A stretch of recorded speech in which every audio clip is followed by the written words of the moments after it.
All right, so welcome everyone. We are just hit record so we can ensure that folks who cannot join us today are able to hear what was discussed. My name is Tiffany Taylor, and I'm a partner here at GSV, as well as our Chief People Impact and Community Officer. In addition to that, I also lead our K-12 community team. I'm thrilled to be here today with Julia Hieser, who is our Vice President of Content and Community, and Danielle Hersenberg, our team's Community and Events Planner. Together, we'll be walking you through this very special Ask Me Anything, or AMA, on the 2024 Education Innovation Showcase. So if you haven't done so already, please go ahead, take a moment, share your name, school, location, so we can start building connections. I want to quickly share a bit about how we'll spend our time today. Julie and I have about 10 minutes or so of framing and context to share with you, and then we're simply going to open it up for questions from you. As we're talking, feel free to drop questions in the chat, and if we can quickly answer those, we'll definitely respond. And if not, we'll be sure to start with those questions that we received as soon as we get to the Q&A portion. Now, before we jump into the showcase details, I want to pause for a bit of regrounding. Our mission here at GSV is to create a world in which all people have equal access to the future, and we truly believe that scaled innovation in the delivery of education and workforce skills are critical to achieving that end. Everything we do at GSV and at the ASU+GSV Summit is to that end, including this showcase. We truly hope many of you have been to or will attend the summit this year. And one thing that you have heard us say or will hear us say is that the magic is in the mix. And we really see that with who comes to the summit. We have over 7,000 people attend in person, over 10,000 attend virtually, and over 1,000 of those people who are with us in person are pre-K to K-12 leaders, superintendents, chief academic officers, and state and systems leaders. We also just want to quickly double click on what happens at the summit for those of you who haven't attended. We have over 300 sessions, special events, keynote speakers, and an entire K-12 program designed to inspire and celebrate our K-12 leaders in attendance. From workshops to receptions to school tours to this showcase, we really work hard to make sure our K-12 community has an excellent and impactful experience. And this year, we are launching the ASU+GSV Air Show, which Julia will briefly tell you all about. Yes, thanks, Tiffany. So we all know that AI is transforming our world rapidly, supporting learning leaders across education and the skills sector, from the classroom to the boardroom to the dorm room. So to that end, we have added a free air show pre-summit. So this will run the Saturday through Monday of our summit in April, and we'll have a festival-like environment to really offer a glimpse into the future where AI is essential as the air we breathe. There will be demonstration, keynotes, some special guest programs. So really excited to have this kind of added on to our summit, and wanted to make sure you all were aware of it. But moving back to our showcase, so last year we brought our showcase back, and really this is all about honoring K-12 systems leaders who are advancing innovation in their community and fostering meaningful change at the system level. It is a way for us to honor educators in their own right at the summit.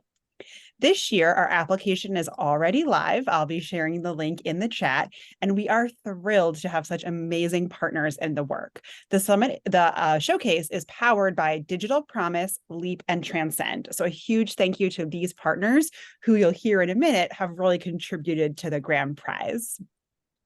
Wanted to spend a couple minutes before we take questions, just kind of explaining what the showcase is, highlighting a few differences from last year, and letting you know where you can go to find more information. So based on feedback from last year, we have actually designed 2 different award categories for this year. We have our idea category. This is pre-implementation. So you have the idea, you've done the research, you've engaged the stakeholders, but you have not yet implemented the idea.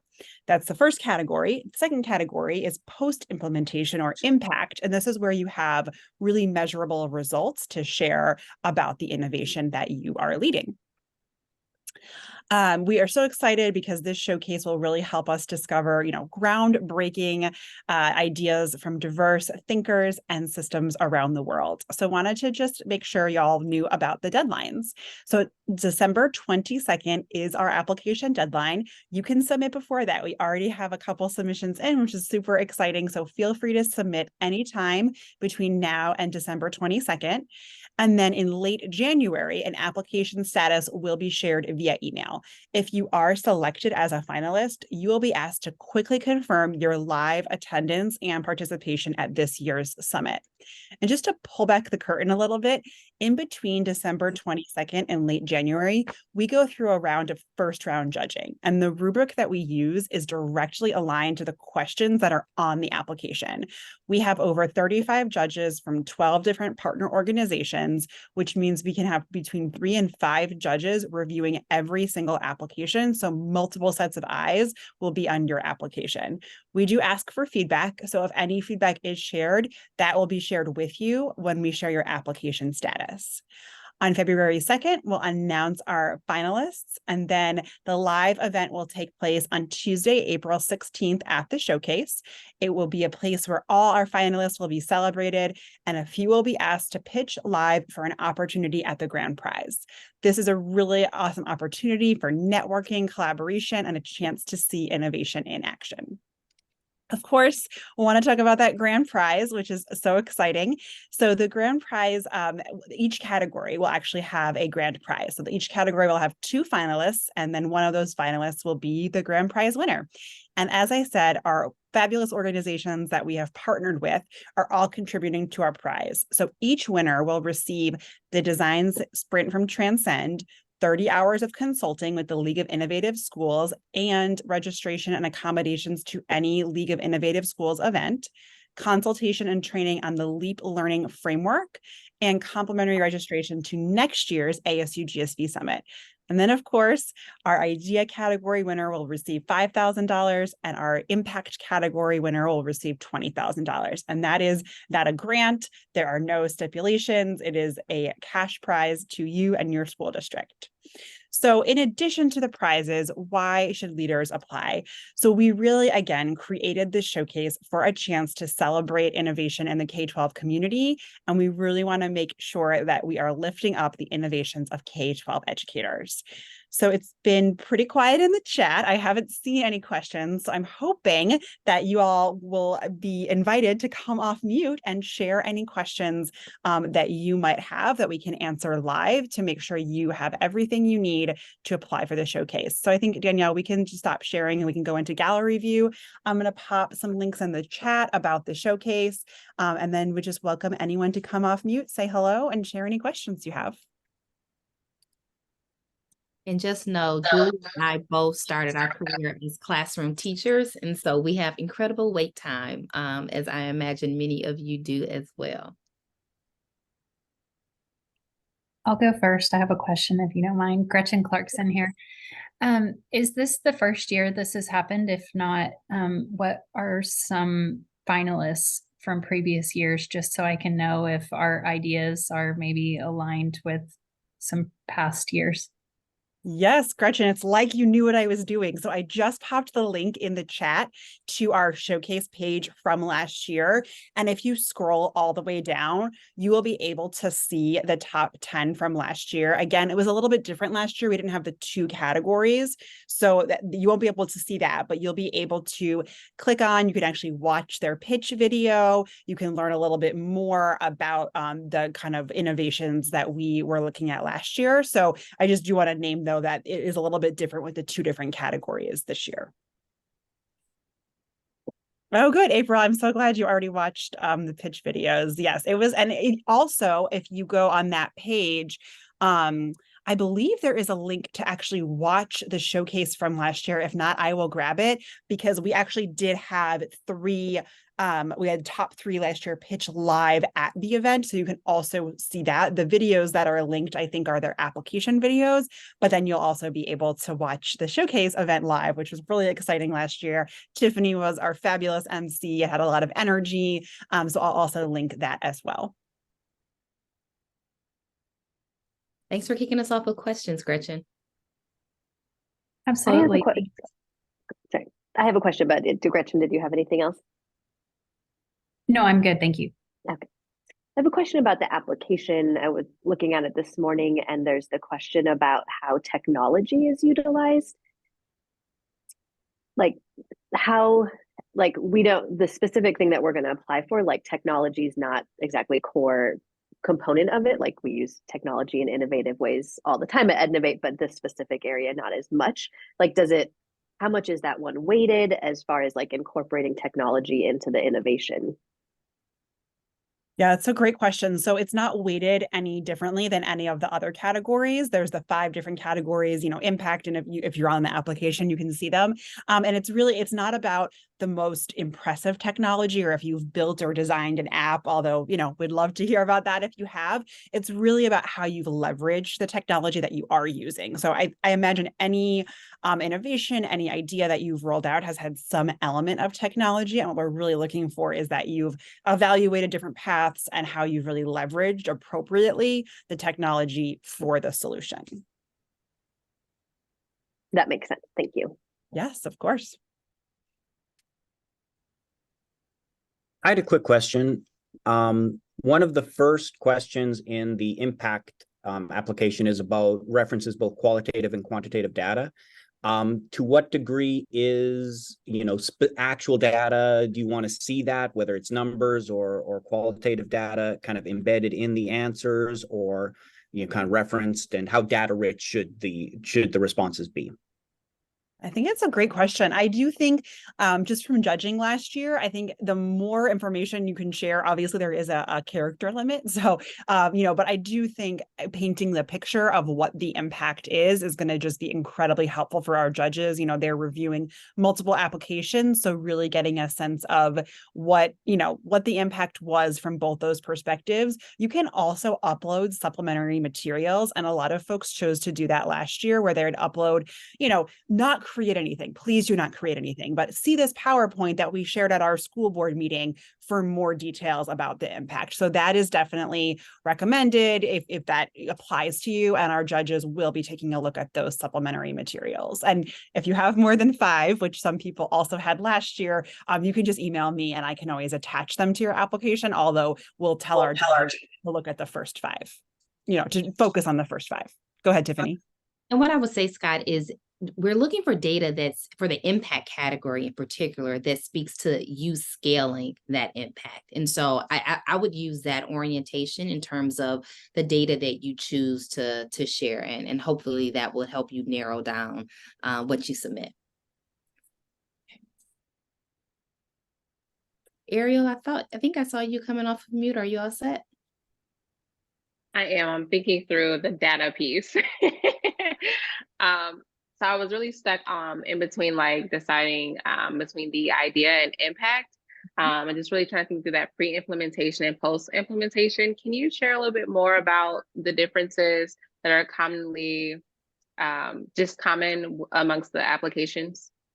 So I'll give a concrete example of what we saw last year, and it was a phenomenal idea. There was a school based in New York that submitted, and you can actually see their pitch video. They were one of our 10 finalists.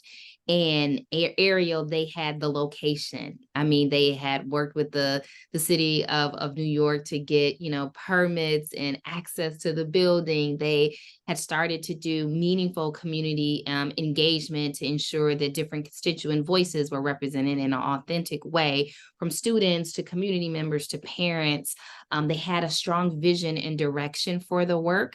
But what made them not necessarily, thanks so much. That is the Floyd Bennett Field video. The reason why they would fit squarely this year in pre-implementation, because they had not launched the project or idea with any student yet, right? They had all of the ideas, the pre-planning was done, and the resources that we will be able to provide this year will support you getting into that implementation phase. Is that distinction helpful, Ariel? Yes, it is. Thank you so much. I really appreciate that.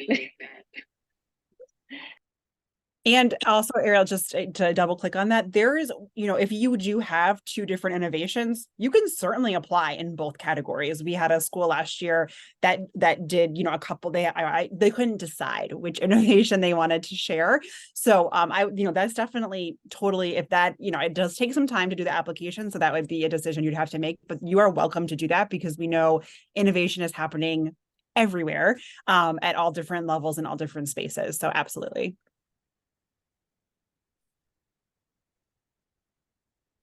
Thank you. Of course.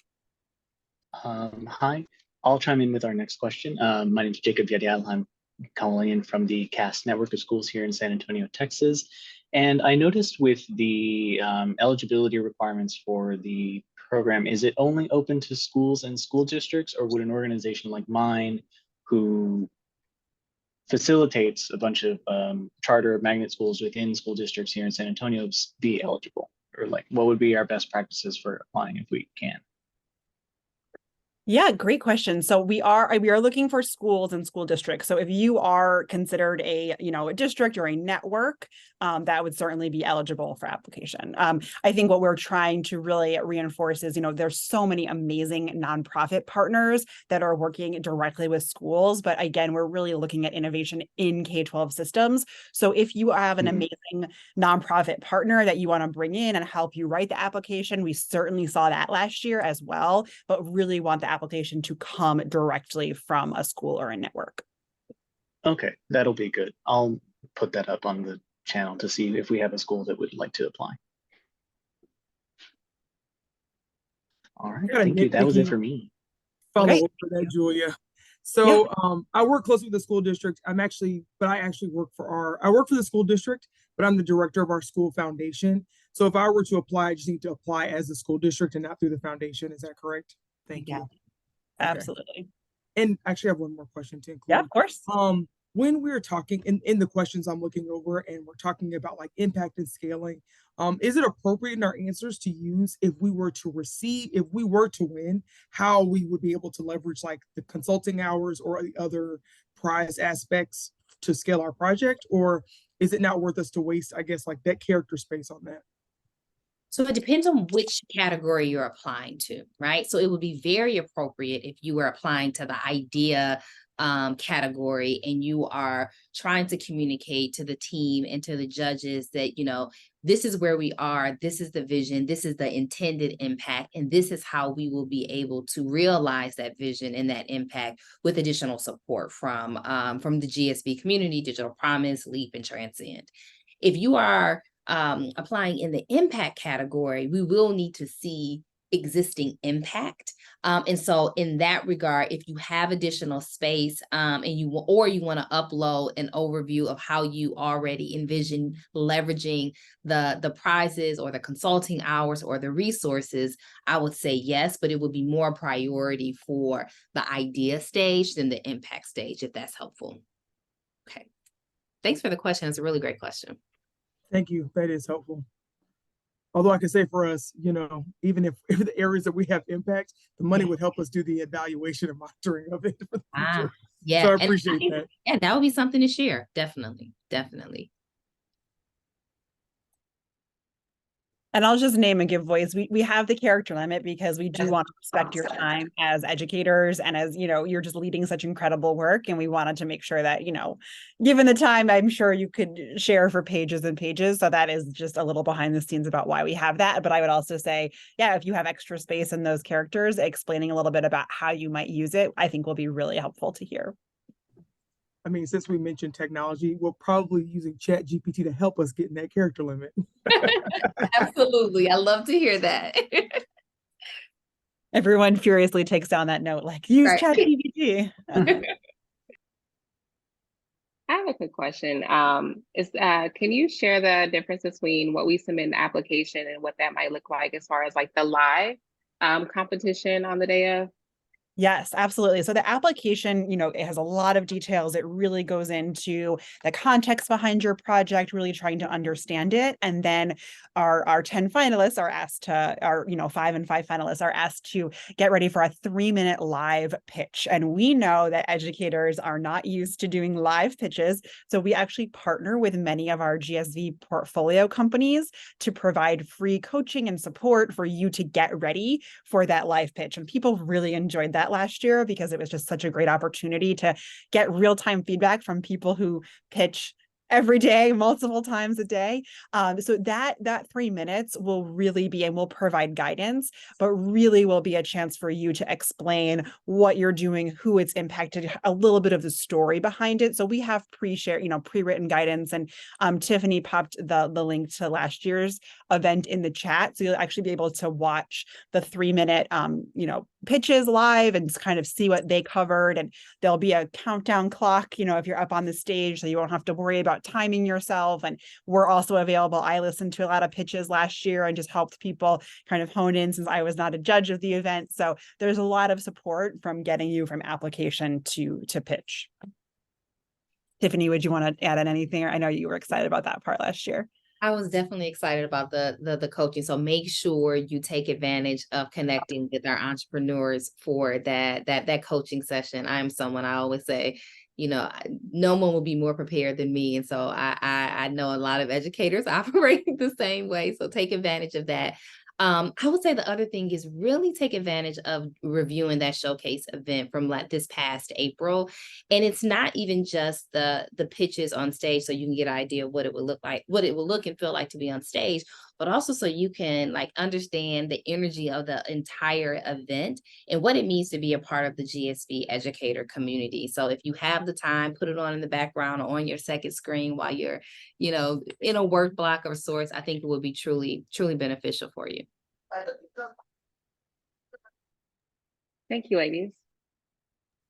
And I would say, Jacob, just to your question, one thing that we did note for some of our districts who were submitting applications that were heavily supported by nonprofit leaders, we welcome those nonprofit leaders to join you in San Diego. If you're like, hey, it's going to be me and one of our key partners. And so, Jacob, if one of your schools apply and you're like, hey, it's going to be that school or system leader, and I'm going to join them on stage to talk about our shared innovation, more than welcome to do that. All right, good to know. Thank you.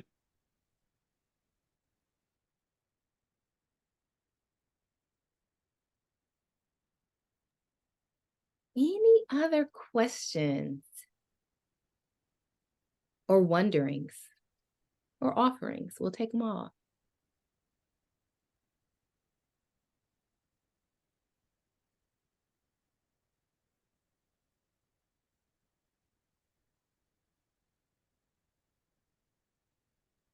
I guess I have another question. We are a very unique type of school district in that we are a virtual only school.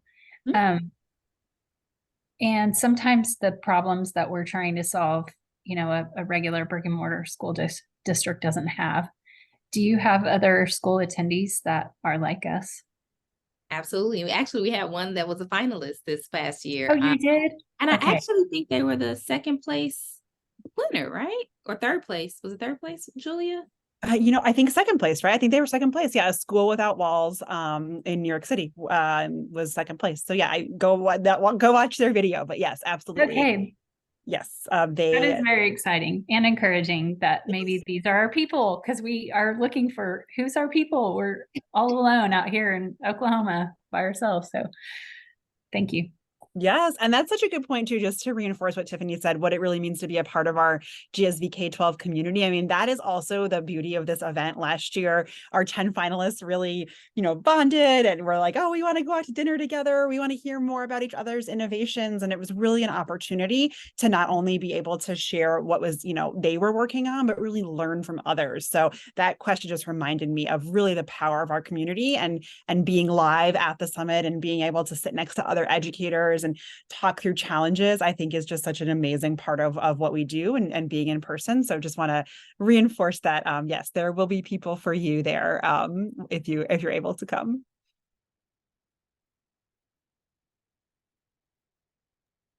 I'd like to take a quick poll. How many of you, you personally or leaders from your school district have attended the ASU+GSV Summit in the past? So either a poll or your emojis. 1, 2. All right, so 3, great, 4. All right, so it's a pretty good mix. Well, that's really exciting. And so I would say for those of you who haven't attended, like I mentioned above, in addition to the showcase, the learning experience and the network experience that you will have by attending the other workshops and experiences and panels is going to be valuable in itself. So really excited for that. And I know some of you are about to hop at the top at 3:30. So I want to say thank you so much for joining, for your interest in the showcase. And if you have any questions, please don't hesitate to reach out directly to Julia, and it's super easy. She'll pop her email address in the chat, but it's Julia, Julia @gsv.com. She's crazy responsive, and so she'll get right back to you. But we truly hope to see you in San Diego, and Julia and I will hang back for a little bit just to see if anyone has any one-on-one questions that they want to talk through. But if not, thanks for joining, and we'll see you in just a few months.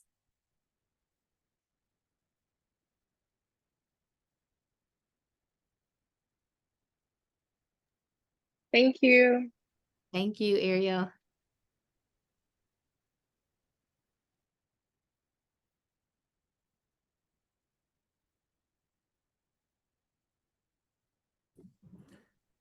I have not attended. I'm going to be trying to look inside of our very meager budget to see if I can try to figure out a way to get down there this year.